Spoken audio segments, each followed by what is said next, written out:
Bien-aimé de mon cœur, c'est ton Père Céleste qui te parle aujourd'hui.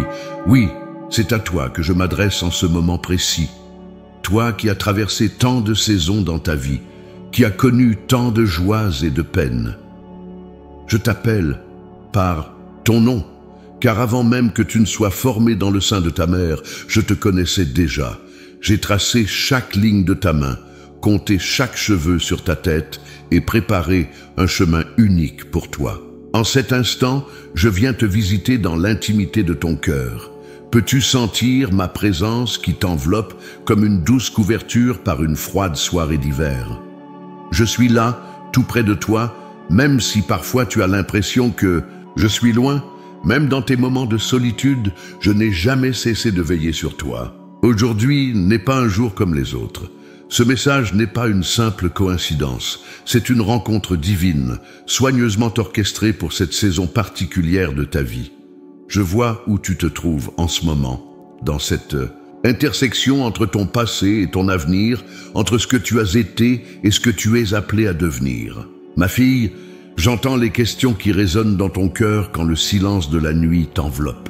Pourquoi certaines portes se sont-elles fermées? Pourquoi certains rêves ne se sont-ils jamais réalisés? Est-il trop tard maintenant? Ces questions, je les ai entendues dans le secret de ton âme, et c'est pourquoi je viens te parler aujourd'hui. Tu as parcouru un long chemin, ma bien-aimée. Tu as traversé des vallées profondes et escaladé des montagnes escarpées. Tu as connu la joie de la naissance et la douleur de la perte. Tu as goûté à l'amour et parfois à la trahison. Tu as construit et vu certaines choses s'effondrer. Et malgré tout, tu es toujours là, debout, recherchant ma face. Cette persévérance me touche profondément, mais je vois aussi cette sensation persistante au fond de ton cœur, cette impression qu'il manque quelque chose, qu'une pièce essentielle du puzzle de ta vie n'a pas encore trouvé sa place. Comme si, malgré tout ce que tu as accompli, tout ce que tu as vécu, il y avait encore une partie inachevée de ton histoire. C'est précisément de cela dont je veux te parler aujourd'hui. Cette pièce manquante de ton destin n'est pas un accident. Ce n'est pas une erreur dans mon plan. C'est une partie que j'ai gardée en réserve pour cette saison précise de ta vie, comme un trésor précieux attendant le moment parfait pour être révélé. Car vois-tu, certaines révélations ne peuvent être reçues qu'après avoir acquis la sagesse des années, après avoir développé la profondeur de caractère nécessaire pour porter ce que je vais te confier. L'automne de ta vie n'est pas une saison de déclin, mais une saison de maturation, où les fruits les plus doux et les plus savoureux peuvent enfin être cueillis. C'est maintenant, alors que la sagesse a remplacé l'impétuosité de la jeunesse, que je peux te confier certains secrets de mon royaume, certaines clés qui étaient trop lourdes à porter auparavant. Rappelle-toi, Sarah, qui a reçu la promesse d'un fils à un âge avancé. Ce n'était pas une coïncidence ni une limitation, c'était mon timing parfait. Rappelle-toi, Anna, la prophétesse, qui a servi fidèlement dans le temple pendant de longues années avant de voir la rédemption d'Israël. Son âge n'était pas un obstacle, mais une préparation pour ce moment glorieux où elle reconnaîtrait le Messie. Je vois les larmes que tu as versées dans le secret quand personne ne regardait. Je connais les prières que tu as murmurées dans la nuit, pensant parfois qu'elles se perdaient dans le silence. Je n'ai perdu aucune de ces larmes, aucune de ces prières. Elles ont été comme des semences plantées dans un sol fertile. Et maintenant, le temps de la récolte approche. Ma bien-aimée, cette pièce manquante de ton destin concerne une mission que toi seul peux accomplir. Une mission qui ne pouvait être révélée qu'après que certaines expériences aient forgé ton caractère, après que certaines blessures aient été guéries, après que certaines leçons aient été apprises. Car ce que je vais te confier maintenant nécessite une femme qui a été éprouvée par le feu et qui en est sortie comme l'or purifié. Tu te demandes peut-être, mais Seigneur, à mon âge, que puis-je encore accomplir? N'est-il pas trop tard? Et je te réponds avec tout l'amour de mon cœur. C'est précisément ton âge, ton expérience, ta sagesse qui font de toi l'instrument parfait pour cette mission. Car là où la jeunesse apporte l'énergie, La maturité apporte la sagesse. Là où la jeunesse apporte l'enthousiasme, la maturité apporte la persévérance. Là où la jeunesse voit en noir et blanc, la maturité perçoit les nuances nécessaires pour naviguer dans les complexités de la vie. J'ai besoin de femmes comme toi, qui portent dans leur cœur les cicatrices de la vie, mais qui n'ont pas renoncé à l'espoir. J'ai besoin de femmes comme toi qui peuvent parler avec l'autorité que seule l'expérience peut conférer. J'ai besoin de femmes comme toi, qui ont appris à marcher par la foi même quand le chemin semblait obscur. Écoute attentivement, ma fille. Dans les jours à venir, je vais te révéler pas à pas cette pièce manquante de ton destin. Je vais t'indiquer les portes que tu dois franchir, les personnes que tu dois rencontrer, les paroles que tu dois prononcer. Ne crains pas l'inconnu, car je serai avec toi à chaque pas. Ne t'inquiète pas de ta faiblesse, car ma puissance s'accomplit précisément dans la faiblesse. Cette nouvelle saison que j'ouvre devant toi sera marquée par une intimité plus profonde avec moi, par des révélations plus claires de ma volonté, par des manifestations plus tangibles de ma présence.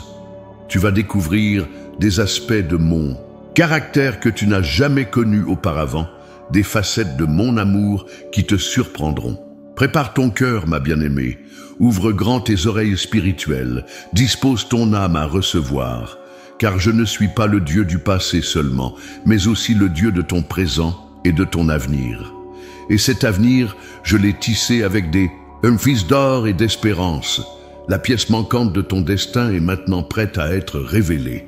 Es-tu prête à la recevoir? Ma précieuse fille, je vois chaque combat que tu as mené en silence. Ces luttes qui t'ont tenu éveillée la nuit, ces inquiétudes qui ont pesé sur ton cœur comme un lourd fardeau. Je vois les larmes que tu as essuyées rapidement pour que personne ne les remarque. Je connais ces moments où tu t'es senti invisible, où tu as eu l'impression que ta voix n'était plus entendue dans un monde qui semble valoriser uniquement la jeunesse et la nouveauté. Je comprends cette douleur qui t'habite parfois quand tu regardes dans le miroir et que tu ne reconnais plus le visage qui te regarde en retour. Ces rides qui racontent l'histoire de tes sourires et de tes peines. Ces mains qui portent les marques de toutes ces années de travail et de service. Ce corps qui ne répond plus aussi facilement qu'autrefois à tes demandes, qui te rappelle chaque jour que le temps poursuit inexorablement sa course. Je sais que parfois, tu te demandes si ta vie a vraiment eu l'impact que tu espérais. Tu regardes en arrière et tu t'interroges, ai-je fait les bons choix? Ai-je emprunté les bons chemins? Ai-je vraiment accompli ce pourquoi j'étais né? Ces questions pèsent sur ton cœur, surtout dans ces moments de solitude où le silence amplifie les voix du doute et du regret. Je vois aussi cette peur qui s'insinue parfois dans ton esprit. La peur d'être mise de côté, la peur de devenir un fardeau, la peur que tes meilleurs jours soient derrière toi. Cette appréhension face à l'avenir, face à l'inconnu, cette crainte de la maladie, de la dépendance, de la fin qui s'approche inévitablement. Ma bien-aimée, laisse-moi te dire ceci, je comprends. Je comprends plus profondément que tu ne pourrais l'imaginer. Car lorsque mon fils a marché sur cette terre, il a choisi de connaître la fatigue, la douleur, le rejet. Il a connu l'angoisse de Gethsémane et l'abandon du calvaire. Rien de ce que tu ressens ne m'est étranger.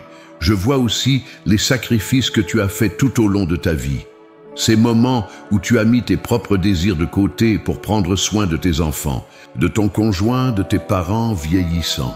Ces rêves que tu as reportés, ces opportunités que tu as laissées passer pour le bien de ceux que tu aimes, ces nuits sans sommeil, ces repas préparés avec amour, ces prières murmurées dans l'obscurité pour ceux qui te sont chers. Je connais ces périodes difficiles où tu as dû être forte pour tout le monde, où tu as porté le poids des responsabilités sur tes épaules fatiguées. Ces moments où tu as dû faire face à la perte d'être cher, à la trahison, à la déception. Ces épreuves qui ont testé ta foi jusqu'à ses limites, qui t'ont fait te demander si j'étais réellement là, si je t'écoutais vraiment. Et pourtant, malgré tout cela, tu es encore là. Tu cherches encore ma face. Tu ouvres encore ta Bible, même quand les mots semblent parfois difficiles à comprendre. Tu pries encore, même quand tu as l'impression que tes prières rebondissent contre un ciel d'airain. Cette fidélité me touche profondément. Ma fille, je veux que tu saches que chaque épreuve que tu as traversée, chaque vallée sombre que tu as parcourue, chaque montagne que tu as gravie péniblement, rien n'a été vain. Chaque expérience, chaque combat, chaque victoire et même chaque défaite ont façonné le vase précieux que tu es aujourd'hui. Un vase unique, irremplaçable, portant l'empreinte de mes doigts et destiné à un usage noble. Souviens-toi de Naomi qui pensait que sa vie était finie, que ses jours de joie étaient derrière elle. Elle s'était même rebaptisée Mara, amertume, tant son cœur était lourd de chagrin. Elle avait perdu son mari, ses fils, sa sécurité, son identité. Et pourtant, c'est précisément dans cette saison de perte et de désespoir apparent que j'ai commencé à tisser une nouvelle histoire. Une histoire qui allait bien au-delà de ce qu'elle pouvait imaginer. Une histoire qui allait faire d'elle un maillon essentiel dans la lignée du Messie. Pense aussi à Élisabeth, qui avait porté pendant des années le poids de la stérilité, qui avait enduré les regards de pitié, peut-être même les chuchotements derrière son dos, qui aurait pu penser qu'à un âge avancé, elle deviendrait la mère de Jean-Baptiste, celui qui préparerait le chemin pour mon fils. Ce n'est pas malgré son âge, mais précisément à cause de son âge, de sa maturité spirituelle, de sa sagesse acquise au fil des années que je l'ai choisi pour ce rôle crucial.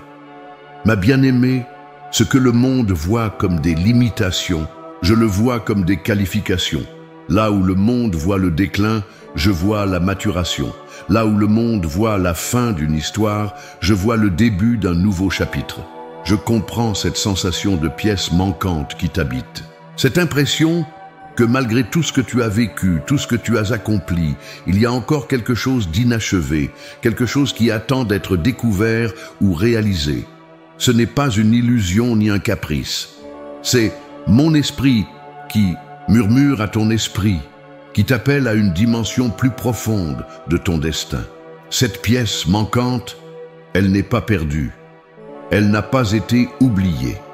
Elle a été gardée précieusement pour ce temps précis, comme un trésor conservé pour le moment opportun. Et maintenant, le temps est venu de la révéler. Ma fille, la soixantaine, la septantaine, la quatre-vingtaine et au-delà ne sont pas des saisons de mise à l'écart dans mon royaume. Ce sont des saisons de moisson, des saisons où la sagesse accumulée au fil des années peut enfin porter ses fruits les plus exquis. Regarde dans ma parole, les patriarches ont souvent accompli leurs plus grandes œuvres dans leur vieillesse. Moïse avait 80 ans lorsque je l'ai appelé à libérer mon peuple. Abraham était centenaire lorsque l'enfant de la promesse est né. Je vois les doutes qui t'assaillent parfois. Suis-je encore utile? Ai-je encore quelque chose à offrir? N'est-il pas trop tard pour commencer quelque chose de nouveau?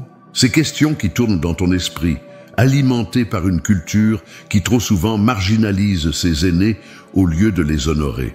Mais dans mon royaume, les valeurs sont différentes. Dans mon royaume, la sagesse est plus précieuse que la force physique, la profondeur spirituelle plus valorisée que l'apparence extérieure, la fidélité à travers les épreuves plus estimée que les succès éphémères. Cette pièce manquante de ton destin, je l'ai préservée précisément pour cette saison de ta vie. Car elle nécessite la femme que tu es devenue aujourd'hui, avec ton expérience, tes cicatrices guéries, ta foi éprouvée par le feu et purifiée comme l'or.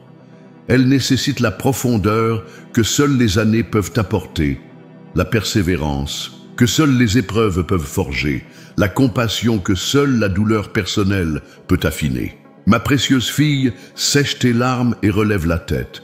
Cesse de regarder en arrière avec regret ou en avant avec crainte. Regarde plutôt vers moi, ton Père qui t'aime d'un amour éternel, qui connaît chaque détail de ton être, qui a tracé pour toi un chemin unique. Le temps des lamentations est passé, le temps des regrets est révolu. Une nouvelle saison s'ouvre devant toi, une saison de révélation, de découverte, d'accomplissement. Une saison où cette pièce manquante va enfin trouver sa place dans le magnifique puzzle de ta vie. Es-tu prête à l'accueillir? Es-tu prête à entendre ce que j'ai gardé dans mon cœur pour toi depuis le commencement des temps? Es-tu prête à entrer dans la plénitude de ton appel? Ma bien-aimée, le moment est venu de te révéler ce dessein que j'ai gardé dans mon cœur pour toi depuis la fondation du monde. Cette pièce manquante de ton destin n'est pas un simple ajout à ta vie, mais la clé qui donnera un sens nouveau à tout ce que tu as vécu jusqu'à présent.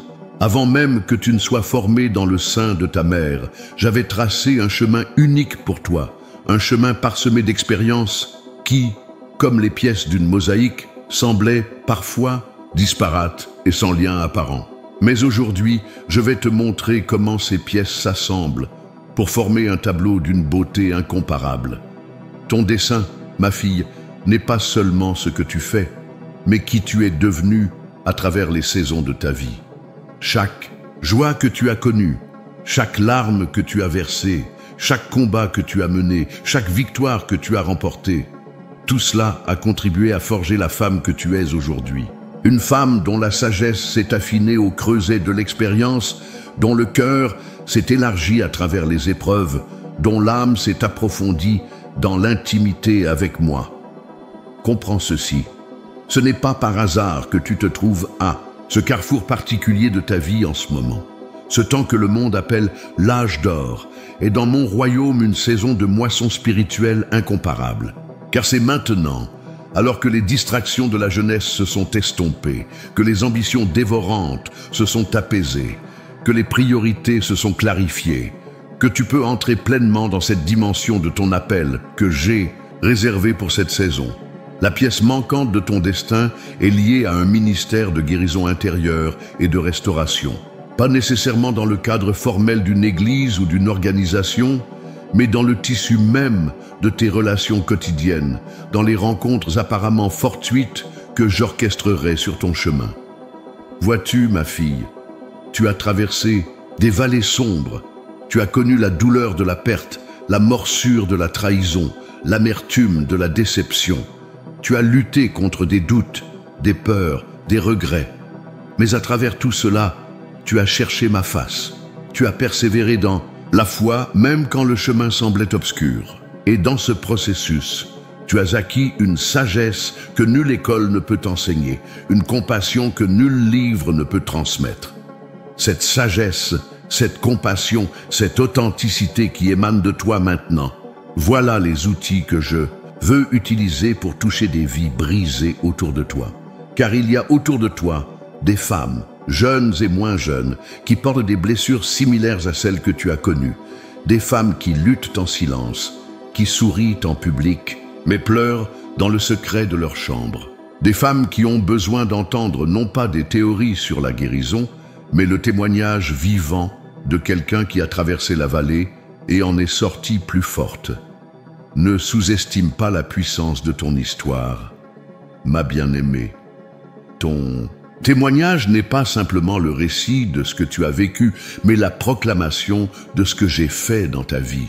Chaque fois que tu partages avec authenticité comment je t'ai relevé dans tes moments de faiblesse, comment je t'ai guidé dans tes moments de confusion, comment je t'ai aimé dans tes moments d'indignité, tu libères une puissance de guérison dans la vie de ceux qui t'écoutent.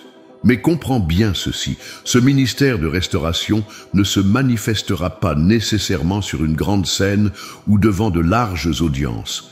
Il se déploiera souvent dans l'intimité d'une conversation autour d'une tasse de thé, dans la chaleur d'une étreinte offerte au bon moment, dans la sagesse d'un conseil donné avec humilité, dans la fidélité d'une prière persévérante. Car dans mon royaume, la grandeur ne se mesure pas à la visibilité, mais à l'impact profond. Une parole prononcée avec amour, au bon moment, peut transformer une vie entière. Un acte de générosité peut briser des chaînes d'amertume vieilles de décennies. Une prière offerte avec foi peut déclencher des miracles dans des situations apparemment désespérées. Ma fille, tu te trouves en ce moment à la croisée de deux mondes.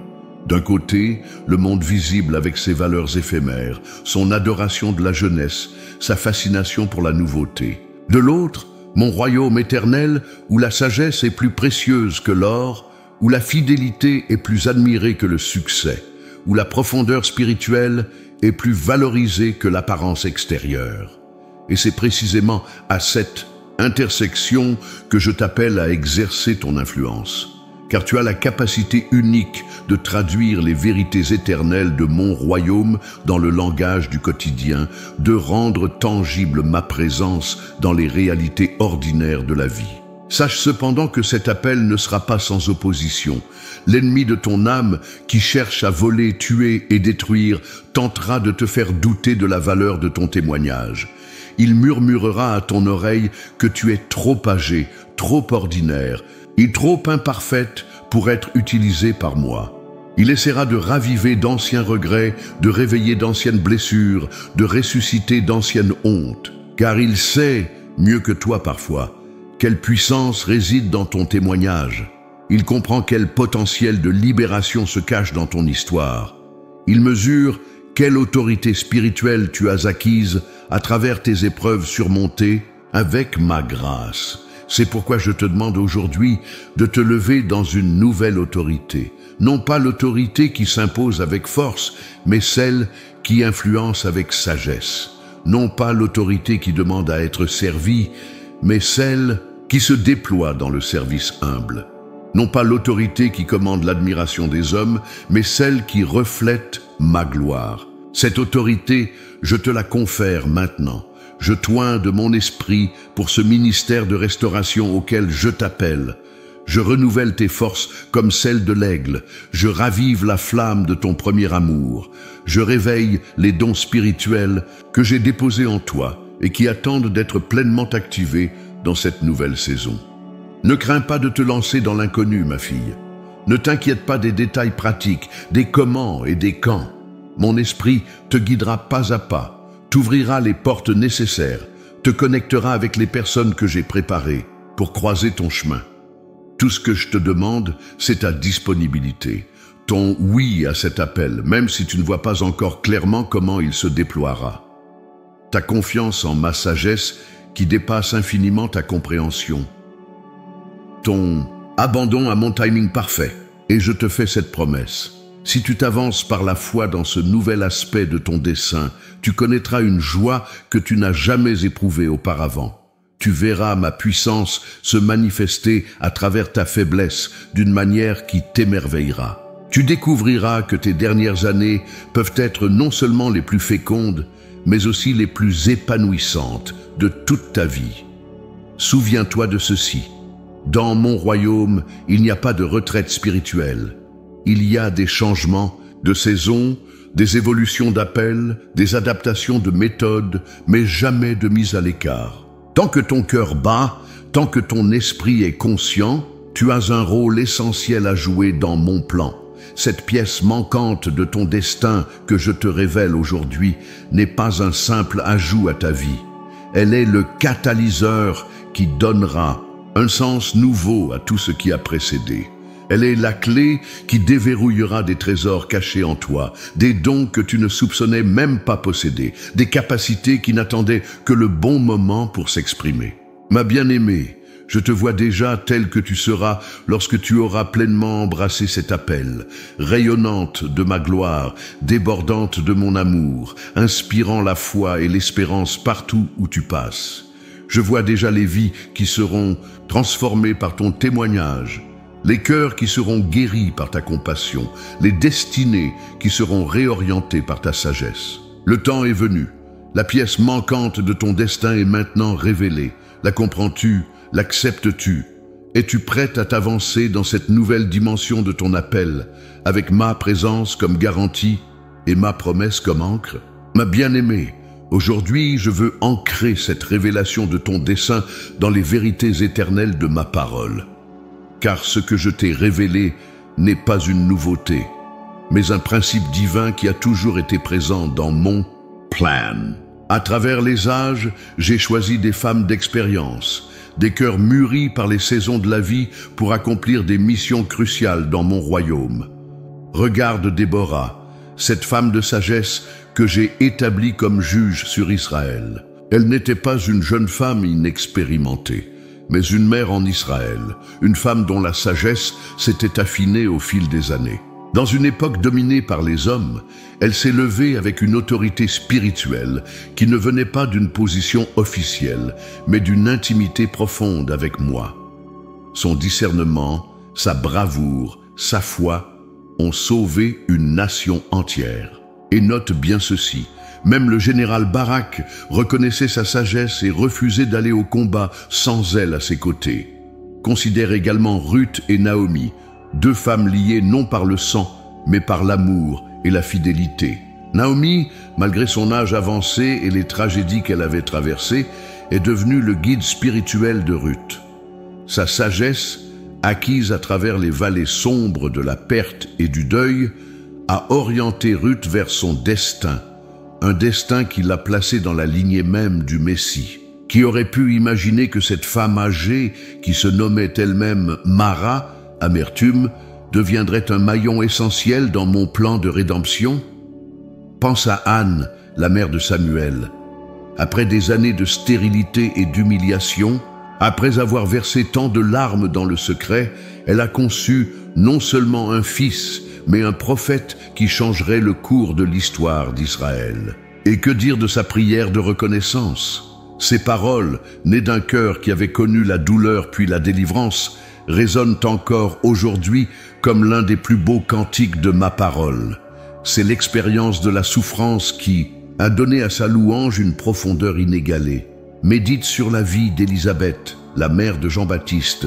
Après une vie marquée par la stérilité, ce qui était considéré comme une honte à cette époque, elle a reçu non seulement un fils, mais celui qui préparerait le chemin pour mon fils bien-aimé. Et remarque le moment où l'Esprit l'a rempli, c'est lorsqu'elle a accueilli Marie, portant elle-même le Messie dans son sein. Cette femme âgée est devenue la première à prophétiser sur la venue du Sauveur, avant même les bergers, avant même les mages. N'oublie pas Lydie, cette commerçante de pourpre dont le cœur j'ai ouvert pour recevoir l'Évangile.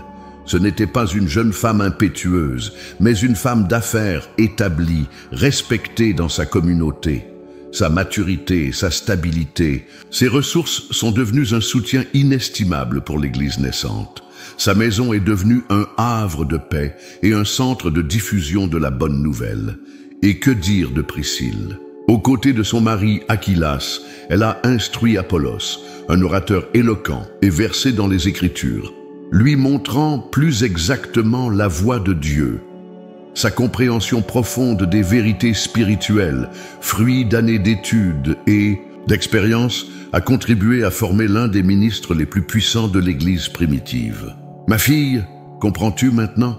Ces femmes n'ont pas accompli leur mission malgré leur âge, mais précisément grâce à la sagesse et à la profondeur que les années leur avaient apportées.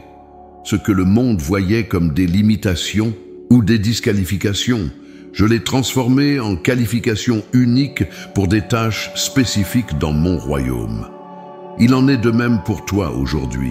Les rides qui marquent ton visage racontent l'histoire d'une femme qui a ri, qui a pleuré, qui a lutté, qui a aimé. Les cheveux gris qui couronnent ta tête sont, dans mon royaume, une couronne de gloire qui se trouve sur le chemin de la justice. Les cicatrices invisibles que tu portes dans ton cœur sont les marques d'une guerrière qui a combattu et survécu à de nombreuses batailles. Comprends bien ceci, aucune de tes expériences n'a été vaine.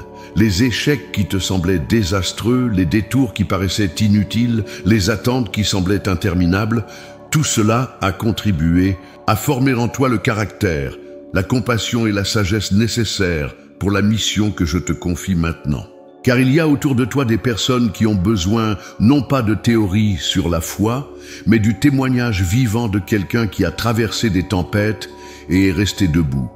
Elles ont besoin non pas de conseils superficiels, mais de la sagesse et profonde que seules les épreuves surmontées peuvent produire. Elles ont besoin non pas d'instructions détachées, mais de la chaleur d'un cœur qui a été brisé et que j'ai guéri. Ma bien-aimée, comme les femmes bibliques que je t'ai rappelées, tu n'es pas définie par tes limitations apparentes, mais par ma puissance qui se déploie précisément à travers ces limitations. Quand Paul a demandé à être délivré de son écharpe dans la chair, quelle a été ma réponse? Ma grâce te suffit, car ma puissance s'accomplit dans la faiblesse. Cette vérité n'a pas changé. Aujourd'hui encore, c'est dans les vases d'argile de vos corps mortels que je dépose le trésor incomparable de ma présence, afin que cette puissance extraordinaire soit attribuée à Dieu et non aux hommes. Ne compare pas ton ministère à celui des autres, surtout pas à celui des plus jeunes. Chaque saison de la vie a ses propres fruits, son propre parfum, sa propre beauté. Les fruits de l'automne ne sont pas moins précieux que les fleurs du printemps. Ils sont simplement différents, souvent plus riches en saveurs, plus élaborés en complexité. Dans ma parole, je compare souvent la foi à une semence qui doit mourir pour porter du fruit. Cette vérité, tu l'as vécue à maintes reprises. Certains de tes rêves ont dû mourir pour que d'autres puissent naître. Certaines ambitions ont dû être abandonnées pour que des aspirations plus profondes puissent surgir. Certaines relations ont dû prendre fin pour que d'autres, plus authentiques, puissent s'épanouir. Et maintenant, le temps de la moisson est venu. Ces graines de foi que tu as semées dans les larmes au fil des années, ces prières que tu as offertes dans la nuit de l'incertitude, ces actes d'obéissance que tu as posés sans en voir immédiatement, le fruit, tout cela est prêt à produire une récolte abondante. Ma fille, je veux que tu comprennes une vérité fondamentale. Dans mon royaume, l'âge n'est jamais un obstacle, mais souvent une qualification. Moïse avait 80 ans lorsque je l'ai appelé à libérer mon peuple. Abraham avait 100 ans lorsque l'enfant de la promesse est né. Caleb avait 85 ans lorsqu'il a réclamé sa montagne, déclarant qu'il était aussi fort que le jour où Moïse l'avait envoyé explorer le pays. Contrairement à ce que le monde pourrait te faire croire, tes meilleures années ne sont pas derrière toi. Tes années les plus fécondes, les plus significatives peuvent être celles qui s'ouvrent maintenant devant toi. Car c'est maintenant que tu peux servir avec une liberté nouvelle, délivrer des pressions et des attentes qui ont peut-être marqué tes années de jeunesse. C'est maintenant que tu peux aimer avec une profondeur que seules les cicatrices guéries peuvent générer. C'est maintenant que tu peux parler avec une autorité que seules les tempêtes traversées peuvent conférer. Je t'invite à relire ces histoires de femmes dans ma parole, non comme des récits distants, mais comme des miroirs de ta propre vie, des prophéties de ce que je veux accomplir à travers toi. Car les principes divins ne changent pas. Ce que j'ai fait pour elles, je peux et je veux le faire pour toi. La pièce manquante de ton destin s'inscrit dans cette lignée de femmes de foi qui ont marqué l'histoire non par leur force, leur beauté ou leur jeunesse, mais par leur fidélité, leur sagesse et leur disponibilité. Es-tu prête à prendre ta place parmi elles? Es-tu prête à croire que tes derniers chapitres peuvent être les plus beaux de toute ton histoire? Ma précieuse fille, maintenant que je t'ai révélé cette pièce manquante de ton destin, ce ministère de guérison et de restauration auquel je t'appelle, il est temps d'identifier les obstacles qui pourraient t'empêcher d'entrer pleinement dans cette nouvelle dimension de ton appel. Car la révélation sans l'action reste stérile et la vision sans les pas concrets pour l'atteindre demeure un simple rêve. Le premier obstacle que tu devras affronter est la voix du doute intérieur. Cette voix qui murmure « Qui suis-je pour penser que Dieu pourrait m'utiliser à mon âge? Qui écouterait une femme comme moi? Qu'ai-je de si spécial à offrir ?» Cette voix qui te rappelle tes échecs passés, tes limites actuelles, tes zones d'ombre. Cette voix qui compare ton ministère potentiel à celui d'autres personnes plus jeunes, plus éloquentes, plus charismatiques peut-être. Ma bien-aimée, je veux que tu reconnaisses cette voix pour ce qu'elle est. Non pas la voix de l'humilité, mais celle de la peur. Non pas la voix de la sagesse, mais celle de l'ennemi qui cherche à te maintenir dans l'inaction. Car il sait, mieux que toi parfois, quel impact tu peux avoir lorsque tu te lèves dans l'autorité que je te confère. Le deuxième obstacle est la pression sociale et les attentes culturelles concernant les femmes de ton âge. Le monde a créé un moule étroit pour les femmes mûres. Elles devraient se contenter d'un rôle de grand-mère, se retirer progressivement des responsabilités, accepter une forme d'invisibilité progressive. Elles devraient agir selon leur âge, comme si l'âge était une prison plutôt qu'une qualification. Ma fille, Je t'appelle à briser ces moules, non par rébellion ou par orgueil, mais par obéissance à un appel plus élevé. Je t'appelle à définir cette saison de ta vie non selon les normes culturelles, mais selon ma perspective divine.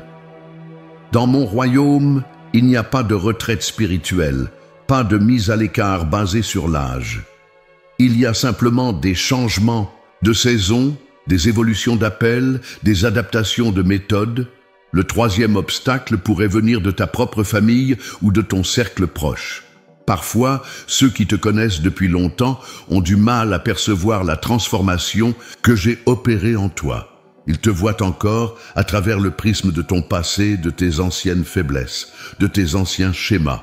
Ils peuvent, avec les meilleures intentions, essayer de te protéger en te décourageant de sortir de ta zone de confort, de prendre de nouveaux risques, d'embrasser de nouvelles dimensions de ton appel.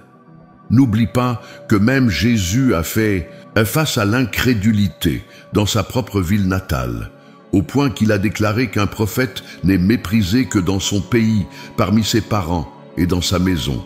Cette réalité peut être douloureuse, mais elle ne doit pas devenir un obstacle insurmontable sur ton chemin.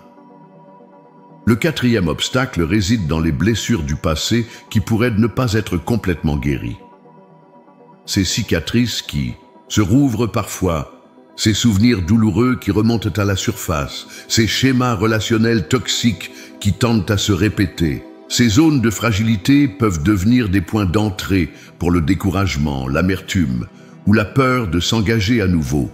Ma bien-aimée, je ne te demande pas d'être parfaitement guéri avant de commencer à servir. Je te demande simplement d'être authentique dans ton cheminement, consciente de tes zones de vulnérabilité et ouverte à ma guérison continue.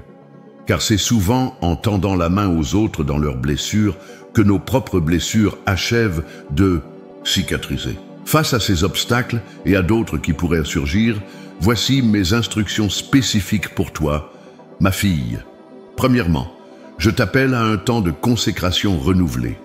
Non pas une consécration légaliste basée sur des règles extérieures, mais une consécration du cœur, un réalignement de tes priorités, de tes pensées, de tes affections. Je t'invite à me donner la première place, le premier moment de tes journées, les prémices de ton énergie et de ton attention. Cette consécration implique aussi de faire le ménage dans ton cœur, de te débarrasser des ressentiments accumulés, des jugements enracinés, des peurs irrationnelles, car un vase doit être purifié avant d'être rempli à nouveau. Un instrument doit être accordé avant de produire la mélodie attendue. Deuxièmement, je t'appelle à une immersion nouvelle dans ma parole. Non pas une lecture rapide et superficielle, mais une méditation profonde, une rumination patiente des vérités éternelles. Ma parole est l'épée de l'esprit, l'outil par excellence pour combattre les mensonges de l'ennemi. C'est la nourriture de ton âme, la source de ta force, la lumière sur ton sentier. Je t'invite à mémoriser certains passages clés qui parlent directement à ta situation actuelle, à les répéter jour et nuit jusqu'à ce qu'ils s'inscrivent non seulement dans ta mémoire, mais dans la fibre même de ton être. Car dans les moments d'épreuve ou de doute, ces paroles ancrées en toi deviendront ton bouclier et ta force. Troisièmement, je t'appelle à une vie de prière renouvelée. Non pas une prière ritualisée ou mécanique, mais une conversation intime, authentique, continue avec moi.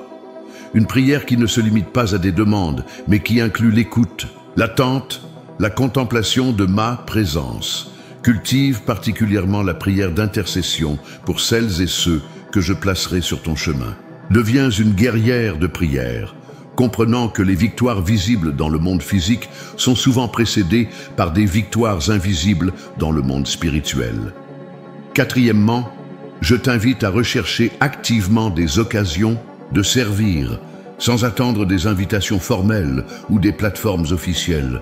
Sois attentive aux besoins autour de toi, aux portes que j'ouvre subtilement, aux personnes que je place providentiellement sur ton chemin. N'attends pas de te sentir prête ou qualifiée selon les standards humains. Rappelle-toi que je n'appelle pas les qualifiés, mais je qualifie les appelés. C'est dans l'action même, dans le service humble, que tu découvriras la plénitude des dons que j'ai placés en toi. Cinquièmement, je t'exhorte à chercher la communion avec d'autres croyants, particulièrement avec celles qui partagent une vision similaire ou se trouvent dans une saison de vie comparable. Ne te laisse pas isoler, car l'isolement est une stratégie favorite de l'ennemi pour affaiblir mes enfants. Trouve des femmes de foi avec qui tu peux partager tes joies et tes peines, tes victoires et tes luttes, tes révélations et tes questions. Des compagnes de voyage qui pourront à la fois te soutenir dans tes moments de faiblesse et te confronter avec amour dans tes moments d'égarement. Sixièmement, je t'encourage à développer une discipline de gratitude intentionnelle. Chaque jour, prends le temps de reconnaître mes bienfaits dans ta vie, de célébrer mes fidélités passées, d'anticiper avec foi mes provisions futures. La gratitude est un puissant antidote contre l'amertume, le découragement, l'anxiété. Elle change littéralement la chimie de ton cerveau et ouvre ton cœur à recevoir davantage de ma grâce, de ma joie, de ma paix. Enfin, je t'appelle à une obéissance courageuse et immédiate. Lorsque je te montrerai un pas à faire, ne tergiverse pas, ne rationalise pas, ne repousse pas à demain. L'obéissance retardée devient souvent une désobéissance déguisée. Rappelle-toi, Pierre, qui a dû sortir de la barque pour marcher sur l'eau. Si difficile que paraisse ce pas d'obéissance, c'est uniquement en le franchissant que tu expérimenteras ma puissance surnaturelle te portant au-dessus des circonstances. Ma bien-aimée, je sais que ces instructions peuvent sembler exigeantes, mais je ne te demande rien sans te donner en même temps la capacité de l'accomplir. Car ma grâce est véritablement suffisante pour toi et ma puissance s'accomplit parfaitement dans ta faiblesse. Je te promets ma présence constante dans ce cheminement. Je ne t'abandonnerai jamais, je ne te délaisserai jamais. Quand le doute t'assaillira, je serai ta certitude. Quand la fatigue te gagnera, je serai ta force. Quand la confusion t'envahira, je serai ta clarté. Quand la peur te paralysera, je serai ton courage. Car cette pièce manquante de ton destin n'est pas une charge supplémentaire que je place sur tes épaules, mais une clé qui libérera en toi une joie, une paix et une plénitude que tu n'as pas encore expérimentée. Es-tu prête à relever ce défi? Es-tu prête à franchir ce Jourdain pour entrer dans la terre promise de cette nouvelle dimension de ton appel? Ma bien-aimée, à présent que je t'ai révélé les obstacles sur ton chemin et les actions spécifiques à entreprendre, je veux te parler du processus de transformation qui est déjà en cours dans ta vie. Car l'insertion de cette pièce, manquante dans le puzzle de ton destin, ne se fera pas d'un seul coup, mais à travers un voyage de métamorphose intérieure et extérieure. Cette transformation n'est pas simplement un changement superficiel, mais une métamorphose profonde, semblable à celle que subit la chenille pour devenir papillon. Ce processus implique une mort à l'ancien pour que le nouveau puisse émerger. Il requiert patience, courage et confiance, car entre la mort de la chenille et l'émergence du papillon se trouve une étape de dissolution apparente, où rien ne semble se passer, mais où tout se reconfigure en profondeur. La première dimension de cette transformation concerne ta perception de toi-même. Pendant trop longtemps, tu t'es peut-être défini par tes rôles, mère, épouse, professionnelle, fille, ou par tes performances, tes échecs, tes limites. Tu as peut-être intériorisé le regard des autres, adopté leur jugement, accepté leur définition limitée de qui tu es. Aujourd'hui, je t'invite à une révolution de ton identité, à te voir non plus à travers le miroir déformant des attentes humaines, mais à travers le miroir parfait de mon amour. À te définir non par ce que tu fais ou ne fais plus, mais par qui tu es en moi, une fille bien-aimée du roi des rois, une prêtresse dans mon royaume, une ambassadrice de ma réconciliation. Cette transformation d'identité n'est pas instantanée. Elle se produit jour après jour, alors que tu renouvelles ton intelligence par la méditation de ma parole, que tu remplaces les mensonges anciens par mes vérités éternelles. Chaque fois que tu te surprends à penser selon les schémas du passé, arrête-toi consciemment et réaligne tes pensées sur ce que je dis de toi. La deuxième dimension de cette transformation touche à ta relation avec le temps. Dans une culture obsédée par la jeunesse, tu as peut-être absorbé l'idée toxique que le vieillissement est une perte, un déclin, une diminution. Tu regardes peut-être en arrière avec regret, pensant à tout ce que tu n'as pas accompli, ou en avant avec anxiété, craignant ce que l'âge pourrait t'enlever encore. Je t'appelle à une révolution de ta perception du temps, à voir chaque âge, chaque saison de vie, non comme une perte, mais comme un gain en sagesse, en profondeur, en authenticité, à comprendre que dans mon économie divine, rien n'est jamais perdu. Chaque expérience, chaque joie, chaque peine est tissée dans la tapisserie magnifique de ton parcours. Cette transformation du rapport au temps s'opère lorsque tu cesses de regretter le passé ou de redouter l'avenir pour t'ancrer pleinement dans le présent de ma présence. Lorsque tu réalises que je suis le Dieu d'Abraham, d'Isaac et de Jacob, le Dieu des générations, qui transcende le temps tout en agissant dans l'histoire humaine. La troisième dimension de cette transformation concerne ta relation aux autres. Au fil des années, tu as peut-être connu des blessures, des trahisons, des désillusions qui t'ont amené à te protéger en érigeant des murs, en gardant une distance émotionnelle, en limitant ta vulnérabilité. Je t'invite à une révolution relationnelle, à oser aimer à nouveau, à risquer la confiance, à te rendre vulnérable avec discernement. Non pas avec naïveté, comme si les blessures du passé n'avaient jamais existé, mais avec une sagesse mûrie par l'expérience, une compassion affinée par la souffrance. Cette transformation relationnelle s'accomplit lorsque tu permets à mon amour de guérir les plaies anciennes, lorsque tu choisis le pardon comme mode de vie, lorsque tu te libères du besoin de contrôler les autres ou leur perception de toi. Elle s'opère quand tu comprends que ta valeur ne dépend pas de leur approbation, que ton ministère ne requiert pas leur permission. La quatrième dimension de cette transformation touche à ta relation avec la souffrance.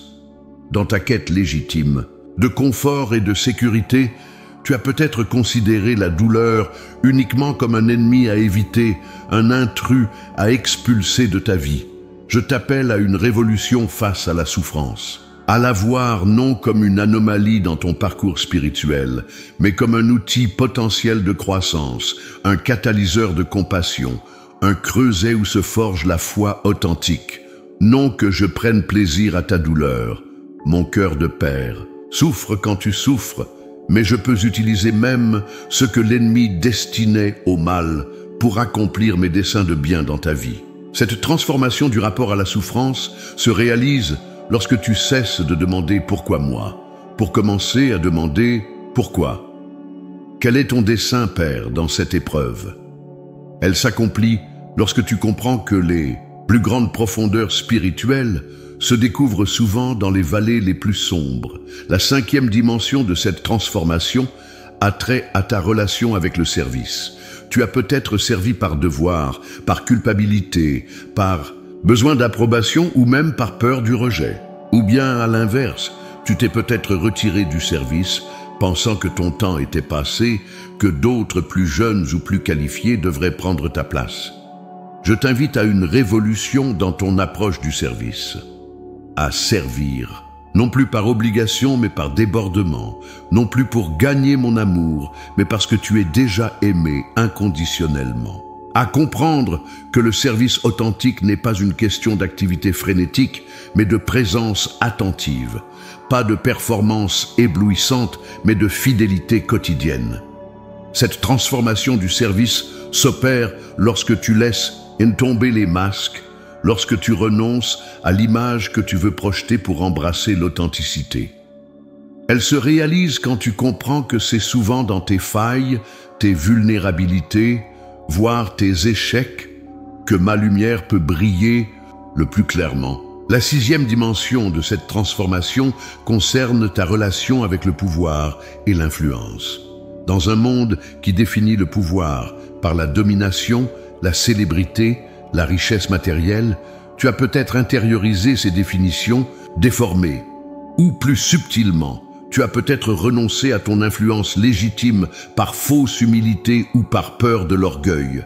Je t'appelle à une révolution dans ta conception du pouvoir, à embrasser l'autorité spirituelle que je te confère non pour te mettre au-dessus des autres, mais pour les élever, à comprendre que dans mon royaume, le véritable pouvoir s'exerce dans le service humble, que la véritable influence se déploie souvent dans l'ombre, sans reconnaissance ni applaudissement. Cette transformation du rapport au pouvoir se réalise lorsque tu renonces à manipuler les autres pour obtenir ce que tu veux, lorsque tu abandonnes le besoin de contrôler les situations et les résultats, lorsque tu te soumets à mon autorité dans chaque domaine de ta vie. Enfin, la 7e dimension de cette transformation touche à ta vision du futur. Tu t'es peut-être résigné à un avenir de déclin progressif, de rétrécissement des possibilités, de diminution de l'impact.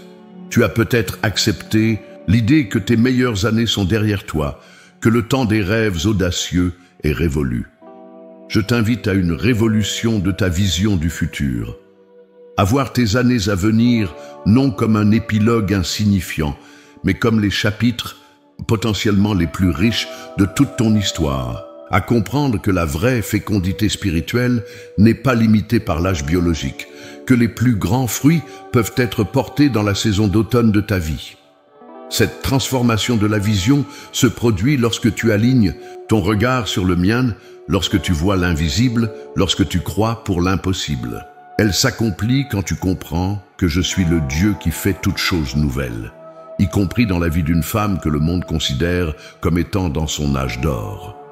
Ma bien-aimée, ces dimensions de transformation sont déjà à l'œuvre en toi. Ce n'est pas un processus que tu dois initier par ta propre force, mais une œuvre que mon esprit a déjà commencé et qu'il mènera à son terme si tu coopères avec sa douce action. Cette transformation te prépare à porter la pièce manquante de ton destin, à l'intégrer pleinement dans le puzzle de ta vie.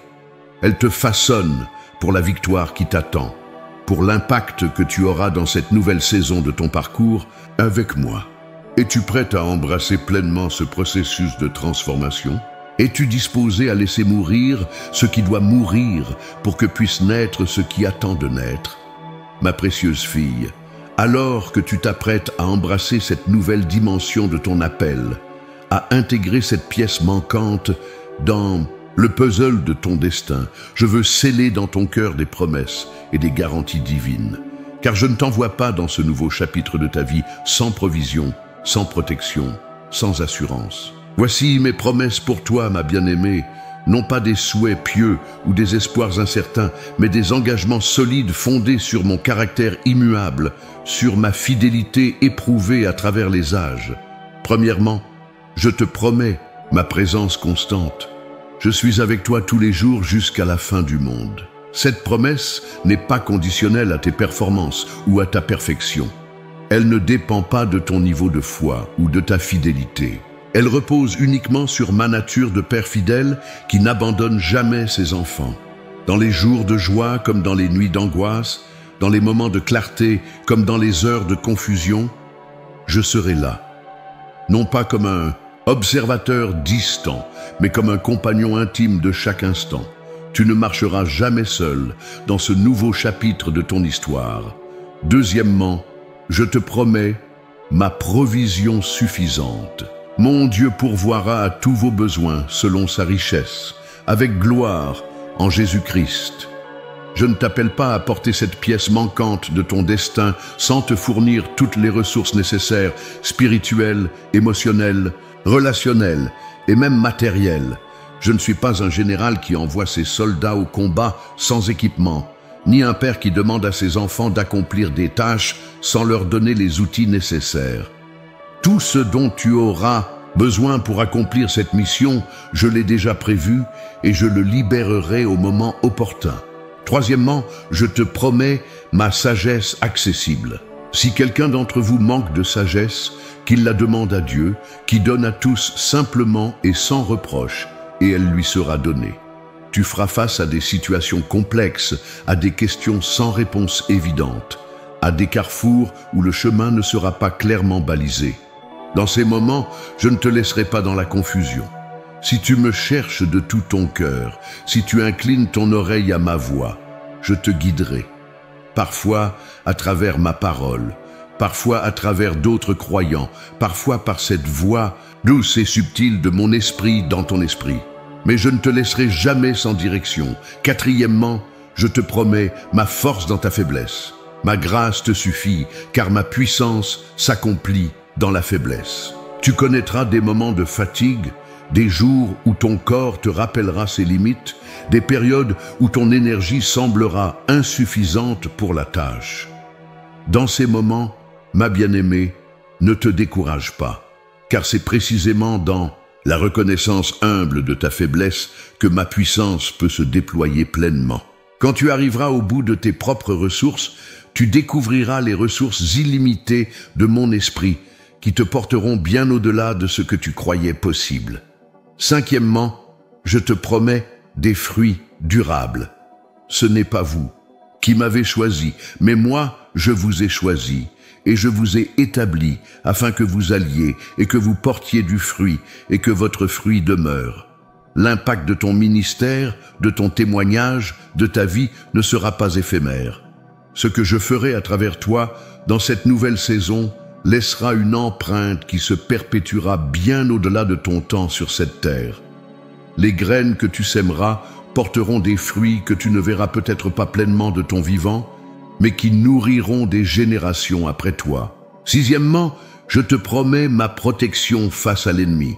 Aucune arme forgée contre toi ne prospérera. L'adversaire cherchera à te décourager, à te distraire, à te discréditer. Il utilisera toutes ses tactiques, doute, peur, accusation, division, pour tenter de neutraliser ton efficacité. Mais sa défaite est déjà assurée. Je t'ai donné autorité pour marcher sur les serpents et les scorpions et sur toute la puissance de l'ennemi. Non par ta propre force, mais par la puissance du sang de l'agneau, par la parole de ton témoignage et par ta vie offerte sans réserve. Septièmement, je te promets ma paix au milieu des tempêtes. Je vous laisse la paix, je vous donne ma paix. Je ne vous donne pas comme le monde donne. Tu traverseras des moments d'adversité, des périodes d'opposition, des saisons d'incertitude. Mais au cœur même de ces tempêtes, tu pourras expérimenter une paix qui dépasse toute compréhension, une tranquillité d'âme que les circonstances ne peuvent ébranler. Cette paix sera ton ancre dans la tourmente, ton refuge dans l'adversité. Huitièmement, je te promets ma joie comme force. La joie de l'Éternel sera votre force. Non pas une joie superficielle dépendant des circonstances, mais une allégresse profonde, ancrée dans la certitude de mon amour, dans la conscience de ma présence, dans l'assurance de mes promesses. Cette joie sera ta source d'énergie quand le découragement frappera à ta porte. Elle sera ton carburant quand tes réservoirs naturels seront épuisés. Elle sera ton chant dans la nuit, quand les ténèbres sembleront trop denses. Neuvièmement, je te promets des rencontres divines. Je répandrai mon esprit sur toute chair. Vos fils et vos filles prophétiseront, vos vieillards auront des songes, et vos jeunes gens des visions. Tu vivras des moments où le voile entre, le ciel et la terre semblera s'amincir, où ma présence sera presque tangible. Ces moments d'intimité profonde, de révélation claire, de communion intense serviront à te confirmer dans ton appel, à renouveler ta vision, à raviver ta passion. Ils seront comme des jalons lumineux sur ton parcours, des rappels indélébiles de ma réalité vivante. Dixièmement, je te promets une couronne de gloire qui ne se flétrira jamais. J'ai combattu le bon combat, j'ai achevé la course, j'ai gardé la foi. Désormais la couronne de justice m'est réservée. Ta fidélité dans cette nouvelle dimension de ton appel ne passera pas inaperçue à mes yeux. Chaque acte de service accompli dans l'ombre, chaque sacrifice offert sans reconnaissance humaine, chaque larme versée en intercession, tout est noté dans mes registres célestes. Un jour, tu entendras ces paroles qui feront oublier toutes les peines du voyage. C'est bien, bonne et fidèle servante. Ma bien-aimée, ces promesses ne sont pas de vaines paroles. Elles sont garanties par mon caractère immuable, scellées par le sang de mon Fils, activées par la puissance de mon esprit. Elles constituent le filet de sécurité divin sous tes pas, alors que tu t'avances par la foi dans ce nouveau territoire. Sache aussi que je vois déjà l'impact que tu auras à travers cette pièce manquante de ton destin maintenant révélé. Je vois déjà les vies qui seront touchées, les cœurs qui seront guéris, les destins qui seront réorientés. Je vois déjà l'héritage spirituel que tu laisseras, qui se perpétuera longtemps après ton passage sur cette terre. Je vois des femmes plus jeunes qui trouveront en toi un modèle d'authenticité, de résilience, de foi mature. Je vois des personnes brisées qui découvriront à travers ton témoignage qu'il n'est jamais trop tard pour un nouveau départ. Je vois des croyants découragés qui reprendront espoir en observant comment j'utilise une femme ordinaire pour des choses extraordinaires. Ma fille, je vois au-delà du voile du temps. Je contemple déjà la beauté de ce que nous accomplirons ensemble dans cette nouvelle saison. Je savoure déjà la joie que nous partagerons en voyant se déployer ce chapitre peut-être le plus significatif de toute ton histoire terrestre. Garde ces promesses comme un trésor dans ton cœur. Reviens-y quand le doute s'insinuera dans ton esprit. Proclame-les quand l'ennemi tentera de te décourager. Partage-les quand d'autres auront besoin de l'espérance qui t'habite. Car ces promesses ne sont pas seulement des paroles pour te réconforter, mais des déclarations prophétiques qui, par la puissance de ta foi, créeront la réalité qu'elles annoncent. Car la foi est une ferme assurance des choses qu'on espère, une démonstration de celles qu'on ne voit pas. Es-tu prête à te tenir sur ces promesses? Es-tu disposé à les recevoir non comme des possibilités lointaines, mais comme des réalités déjà en gestation dans le domaine spirituel, attendant simplement le moment opportun pour se manifester dans le visible? Ma bien-aimée, mon trésor inestimable, nous arrivons maintenant au moment de sceller dans ton cœur tout ce que je t'ai révélé concernant cette pièce manquante de ton destin. Comme un parfum précieux conservé dans un flacon d'albâtre, je veux que ces paroles soient préservées dans le sanctuaire de ton esprit, libérant leur fragrance divine jour après jour, saison après saison. Rappelle-toi d'où nous sommes partis ensemble dans ce message. Je t'ai d'abord appelé par ton nom, t'assurant que je te connaissais intimement, que je voyais clairement ta situation actuelle, que je comprenais profondément cette sensation persistante qu'il manquait quelque chose d'essentiel dans ta vie malgré toutes tes expériences et accomplissements. Je t'ai ensuite montré que je comprenais chacune de tes luttes, ces combats silencieux que tu as menés, ces sacrifices que tu as consentis, ces nuits sans sommeil que tu as traversées. Je t'ai assuré que rien de ce que tu as vécu n'était vain, que chaque expérience, même les plus douloureuses, avait contribué à te façonner pour ce moment précis. Puis, je t'ai révélé le dessein que j'avais gardé en réserve pour cette saison particulière de ta vie. Un ministère de guérison intérieure et de restauration, fondé non sur des théories abstraites, mais sur l'authenticité de ton témoignage vécu. Je t'ai montré comment les cicatrices guéries de ton passé pouvaient devenir des sources de guérison pour d'autres.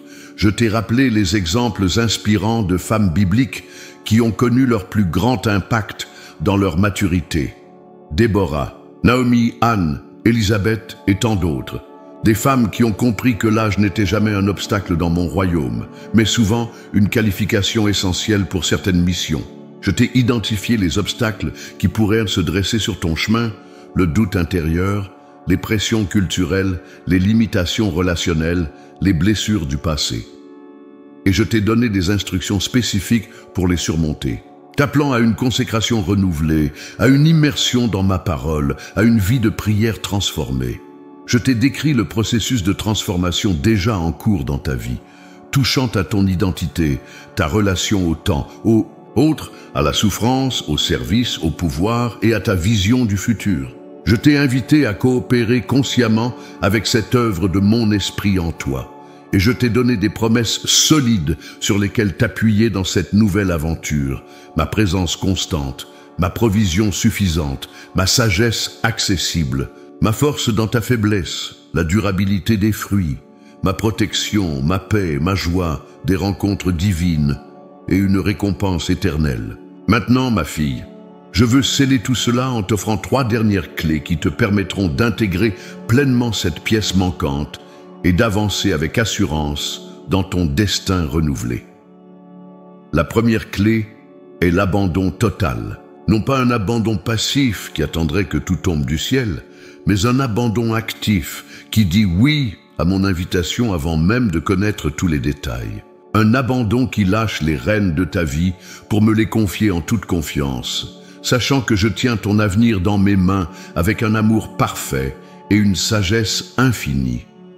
Cet abandon signifie renoncer au besoin de tout comprendre avant, d'obéir, de tout contrôler avant de t'avancer. Il signifie embrasser le mystère de ma guidance, la beauté de ma conduite pas à pas. Il signifie me dire, comme Marie l'a fait, qu'il me soit fait selon ta parole, même quand cette parole semble défier toute logique humaine. La deuxième clé est l'action immédiate. La révélation sans l'application reste stérile. La vision sans les pas concrets pour l'atteindre demeure un simple rêve. Ne tombe pas dans le piège de l'analyse paralysante, attendant le moment parfait qui ne viendra jamais. Commence là où tu es, avec ce que tu as. Pose un premier pas, aussi petit soit-il, dans la direction que je t'indique. Peut-être sera-ce une conversation courageuse, une lettre de réconciliation, une offre de service dans un domaine nouveau, une prière d'intercession plus intense. Peu importe la taille de ce premier pas, ce qui compte, c'est qu'il traduise ta foi en action tangible. La troisième clé est la persévérance joyeuse. Le chemin qui t'attend ne sera pas toujours facile. Il y aura des moments de découragement, des périodes où les résultats sembleront tarder, des saisons où le doute tentera de reprendre racine dans ton cœur. Dans ces moments, rappelle-toi que la persévérance n'est pas simplement continuée par devoir ou par stoïcisme. La véritable persévérance chrétienne est imprégnée de joie. Cette joie profonde qui ne dépend pas des circonstances extérieures, mais de la certitude inébranlable de ma fidélité, de mon amour, de mon contrôle souverain sur toutes choses. C'est cette persévérance joyeuse qui te permettra non seulement d'endurer les difficultés, mais de les traverser avec une grâce qui attirera d'autres vers la source de ta force. Ma bien-aimée, alors que tu reçois ces trois clés, abandon total, action immédiate, persévérance joyeuse, je proclame sur toi ces paroles de bénédiction qui scelleront tout ce que je t'ai communiqué. Je te bénis d'une clarté de vision renouvelée. Que tes yeux spirituels s'ouvrent plus largement pour voir les opportunités que je place devant toi, pour discerner les portes que j'ouvre et celles que je ferme, pour reconnaître les personnes que je mets providentiellement sur ton chemin. Je te bénis d'un courage inébranlable.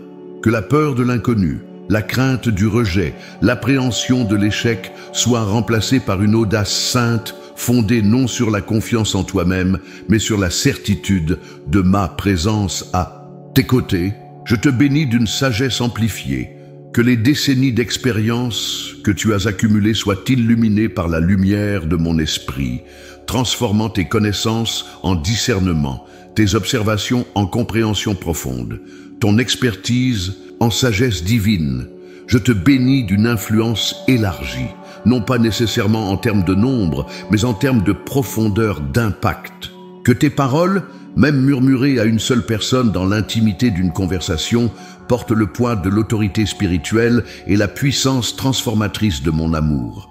Je te bénis d'une joie contagieuse. Que ton visage rayonne d'une allégresse qui défie les logiques du monde, qui transcende les circonstances difficiles, qui intrigue ceux qui ne connaissent que les bonheurs éphémères dépendant des conditions extérieures. Je te bénis d'une paix imperturbable. Que ton cœur demeure ancré dans cette tranquillité profonde qui ne vient pas de l'absence de tempête, mais de ma présence constante au milieu même des ouragans de la vie. Je te bénis d'un amour débordant. Que mon amour coule si abondamment en toi et à travers toi qu'il guérisse non seulement les blessures des autres, mais aussi les tiennes qui pourraient encore être sensibles. Que tu deviennes un canal toujours plus large de cette tendresse divine qui transforme tout ce qu'elle touche. Je te bénis d'une foi audacieuse. Que ta confiance en mes promesses, en mon caractère, en mon timing parfait, grandisse jour après jour, te permettant de risquer l'impossible, de croire pour l'improbable, d'espérer contre toute espérance. Je te bénis d'un héritage durable. Que l'impact de ton témoignage, de tes paroles, de tes actes de foi se perpétue bien au-delà de ton temps sur cette terre, touchant des générations que tu ne verras peut-être jamais de ton vivant, mais que tu rencontreras dans l'éternité. Enfin, ma fille bien-aimée, je te bénis de la conscience permanente de ton identité véritable, que tu n'oublies jamais, même dans les moments les plus sombres, qui tu es réellement. Non pas simplement une femme d'un certain âge avec ses forces et ses faiblesses, mais une fille du roi des rois, une héritière de mon royaume, une porteuse de ma gloire, une ambassadrice de ma réconciliation. Cette pièce manquante de ton destin est maintenant révélée. Elle attend d'être pleinement intégrée dans le puzzle magnifique de ta vie. N'attends pas demain. N'attends pas des circonstances idéales. N'attends pas de te sentir parfaitement ou prête. Le moment est venu, lève-toi dans l'autorité que je te confère, avance dans la mission que je te confie, rayonne de la gloire que je dépose en toi, je suis avec toi, je serai toujours avec toi, et ensemble nous écrirons les plus belles pages de ton histoire terrestre. Avec tout mon amour éternel, ton Père céleste.